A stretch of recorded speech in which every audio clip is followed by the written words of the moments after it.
سخت سردی میں رات 11 بجے ماسٹر اکبر علی کے دروازے پر دستک ہوئی۔ ماسٹر صاحب نے دروازہ کھولا تو ایک نقاب پوش عورت جلدی سے اندر داخل ہو گئی۔ ماسٹر جی، مجھے 500 روپے چاہیے، میرے بچے بھوک سے بلک رہے ہیں۔ وہ تو ٹھیک ہے، مگر آپ ہیں کون اور اتنی رات گئے میرے گھر میں کیوں گھس آئی ہیں؟ میں آپ کی شاگرد آسیہ رحمت ہوں ماسٹر جی، اور یہ کہہ کر اس نے چہرے سے نقاب ہٹا دیا۔ ماسٹر جی نے اسے 1000 روپے دینا چاہے، مگر اس نے صرف 500 روپے ہی لیے اور چلی گئی۔ اڈے پر جا کر 1 کلو دودھ، ہوٹل سے دال کی 1 پلیٹ اور 10 روٹیاں لے کر گھر چلی گئی۔ آسیہ رحمت ایک ایسی لڑکی تھی جو صبح، دوپہر اور شام میں سوٹ بدل کر پہنا کرتی تھی۔ سونے کا چمچ منہ میں لے کر پیدا ہوئی تھی، کیونکہ باپ منڈی میں غلے کا تاجر تھا۔ شادی بھی چچا کے گھر ہم پلہ گھرانے میں ہوئی۔ 10 سال گزر گئے، مگر لاکھ کوشش، تعویذ، دم دوائیوں کے بعد بھی اولاد نہ ہو سکی۔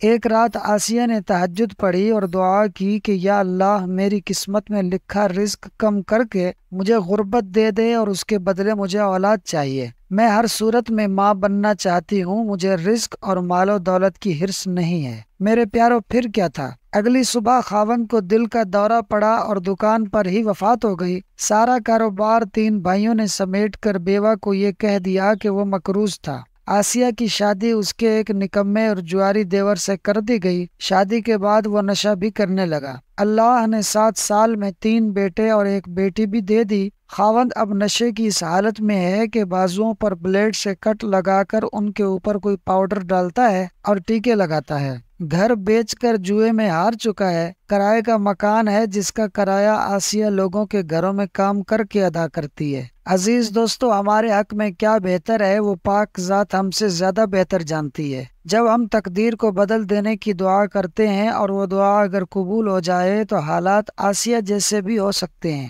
ایک نعمت سے محرومی نہ جانے کتنی محرومیوں اور آزمائشوں سے ہمیں بچا رہی ہوتی ہے، اور اس ایک چیز کو حاصل کرنے کے لیے اپنا سب کچھ داؤ پر لگا کر خدا کے لکھے کو بدلنے کا اس سے ہی سوال کر رہے ہوتے ہیں۔ ایک اور واقعہ جو کاتب نے لکھا کہ ایک اسپیشل بچے کی ماں چاہتی تھی کہ اس کا بچہ یا تو ٹھیک ہو جائے یا مر جائے۔ اس نے خدا سے دن رات یہ دعا کرنا شروع کر دی۔ آخر بچہ وفات پا گیا اور خاوند نے دوسری شادی کر کے اسے طلاق دے دی کہ اس سے اگلا بچہ بھی معذور ہی ہوگا۔ جب تک وہ بچہ زندہ تھا اس کا خاوند بیوی سے ایسے محبت کرتا تھا جیسے محبت کی داستانوں میں مجنوں اور رانجھے کا کردار ہو۔ جس بچے کو وہ آزمائش سمجھتی تھی اس نے ہی تو ایک بڑی آزمائش روک رکھی تھی۔ کبھی بھی آزمائش یا مشکل منہ سے نہ مانگے۔ ایک خاص نعمت کے لیے موجود اور میسر نعمتوں کے چھن جانے کی دعا نہ کریں۔ آپ وہ نہیں جانتے جسے وہ ذات باری تعالی جانتی ہے، جو یہ سب کچھ کنٹرول کر رہی ہے، اور اس کی قدرت کا ایک خاص نظام ہے جسے غور و فکر کرنے والے بخوبی سمجھ سکتے ہیں۔ اس لیے جب بھی اس سے سوال کریں اپنی اوقات و گمان سے بڑھ کر اس کی بے نیاز صفات رحیمی و کریمی کو سامنے رکھ کر کریں۔ اور ویڈیو اچھی لگی ہو تو فاسٹ سنو یوٹیوب چینل کو سبسکرائب کر لیں۔